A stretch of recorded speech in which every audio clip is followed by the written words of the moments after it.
Law enforcement investigate crime scenes across the country every day. Oftentimes, DNA is left behind and collected in order to identify a suspect. But what happens when the suspect has never had an encounter with law enforcement and their DNA isn't on file? Many cold cases are left unsolved for this reason alone. It wasn't until recent years that genetic genealogy began cracking cases wide open by using a suspect's DNA to create a family tree that would lead investigators right to their door. Companies like GED Match and Ancestry.com are a vital source of information in solving crimes riddled with unknown DNA. Even if a person has never broken a law before, there are ways for investigators to track them down using the DNA of family members who have made their DNA available in order to complete their family tree. Experts believe this technology will finally close many old cold cases that haunt them. These are 5 cold cases solved so far in 2020. Number 5. On New Year's Eve in 1985, 23-year-old Tanya McKinley was out celebrating with friends at a local bar and grill in Pensacola, Florida.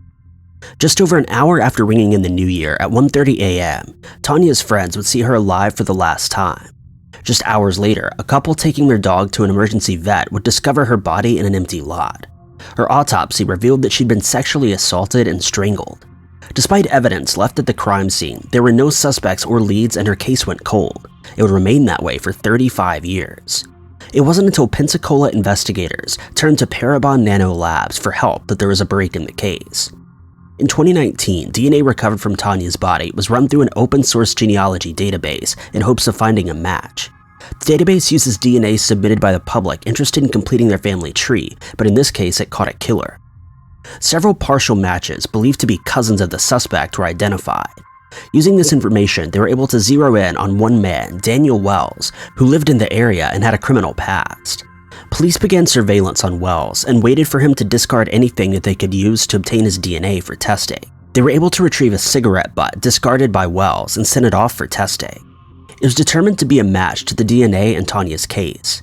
On Wednesday, March 18, 2020, Wells, who's now 57, was charged with sexual battery and murder and awaits trial. Number 4. Shawn Neal was a 23-year-old mother living in Leland, North Carolina. At 11:30 p.m. on the night of June 1st, 1996, she drove her brand new Dodge Avenger to Myrtle Beach to meet with a client at a condominium complex. Her car would later be discovered abandoned in a parking lot near the complex. Neal worked as an escort in the city and often had clients in Myrtle Beach. When she failed to call or come home by early the next morning, her boyfriend reported her missing. He told police that Neal had made plans to meet with a man named Don Gibson at the condominiums, but police quickly learned that the man had given Neal a fake name. Neal's body was discovered in a vacant lot of the apartment complex that morning. There are conflicting reports as to whether she was found by officers conducting a well check or by the maintenance men working for the complex. She'd been strangled and left to die just inside the unit's doorway. While searching the area, evidence was discovered in a nearby dumpster. DNA was collected from a towel and bedspread as well as Neal's clothing. There were no suspects at the time and no leads for investigators to follow. Her case quickly went cold and it wasn't revisited until 2017 when advancements were made in DNA testing. Evidence and DNA samples were sent to the Richland County Sheriff's Department Forensic Lab in Columbia, South Carolina. They were able to locate DNA on items found in the dumpster and determined that it matched the DNA present on the towels, bedspread, and Neal's clothing.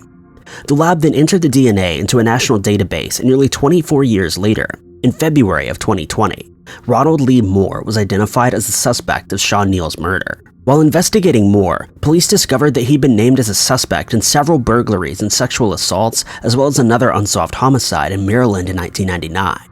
Because Moore had friends in Louisiana, police believe he may have stopped in Myrtle Beach while traveling south from Maryland when the crime occurred. Sadly, Ronald Moore took his own life while incarcerated in Louisiana prison in 2008. He'll never officially be charged with Neal's murder. Police, however, closed the case, stating that the amount of evidence was substantial enough to convict him if he stood trial. Number 3. On Monday, March 22nd, 1992, 57-year-old James Essel was working behind a counter at the Sugarloaf Mountain Market, a shop that he owned in Cummins, Maryland. At approximately 6 p.m. that evening, a customer entered the store and discovered Essel lying on the floor behind the counter, covered in blood. He'd been stabbed 29 times during a robbery. Evidence at the scene suggested that he fought his attacker and the suspect's blood formed a trail out of the store. An eyewitness report reported seeing a black Pontiac Fiero in the parking lot close to the time of the murder, but this lead proved to be a dead end. The DNA left at the crime scene by the suspect was entered into a national database, but this too produced a lead that went nowhere.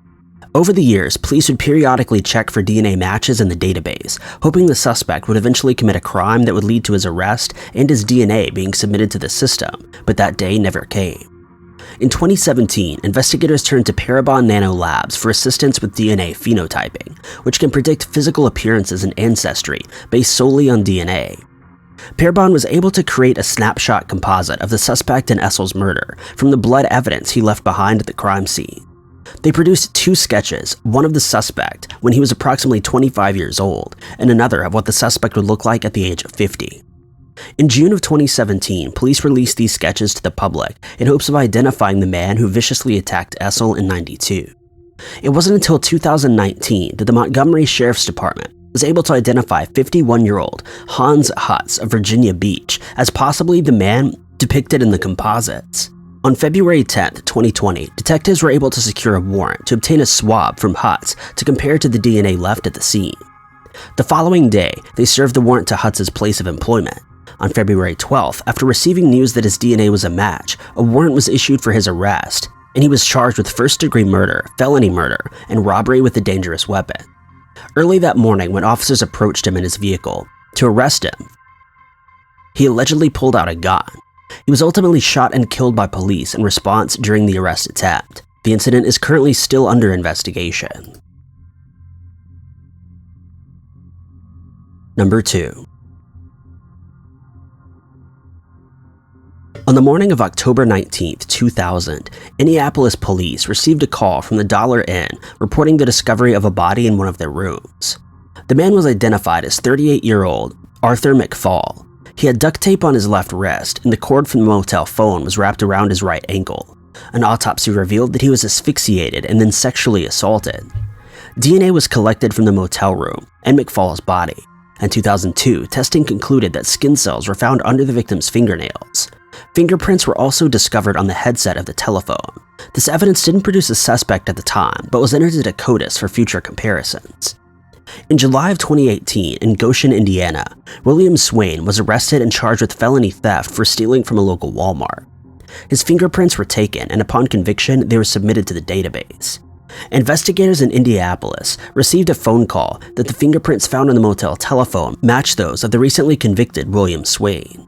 In October of 2019, Swain was interviewed and denied any involvement in the case. He claimed he was nowhere near Indianapolis at the time of the murder and that he'd never even heard the victim's name. Investigators were able to determine that Swain was in fact in Indianapolis between 1996 and 2003 when they checked criminal history, case reports, and DMV records. They collected more DNA from him at the time, and it was proven that Swain's DNA was under McFaul's fingernails. Swain, who is now 54, was arrested on March 6, 2020 for felony murder and criminal deviant conduct for taking the life of Arthur McFaul. Number 1. On October 24, 1996, the city of Aurora, Colorado was shocked by the murder of 25-year-old Tangie Sims. Tangie had been brutally beaten and stabbed to death before she was dumped in an alley. A woman walking her children to school discovered her body and police immediately responded to the scene.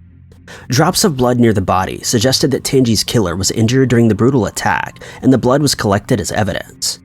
Witnesses reported that the last time they saw Tangie alive, she was approaching a semi-truck in the area. The DNA left at the scene didn't match any of the known criminals, and her case grew cold until 2019, when detectives decided to send the DNA they had collected to United Data Connect for genealogy analysis. The analysis was used with the GED match to find the cousin of the suspect who lived in North Carolina. Further testing led law enforcement to an immediate family member of a man named Wesley Backman, an over-the-road truck driver who had lived in Aurora. In January of 2020, police announced that Tangie Sims' case had been solved and Wesley Backman, who was 41 at the time of the murder, was responsible. Unfortunately, Bachman passed away in 2008 and he'll never be held responsible for the crime.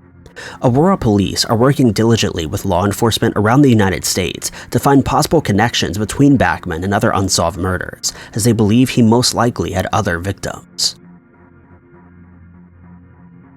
Thank you guys so much for watching. If you liked this video, be sure to click that like button.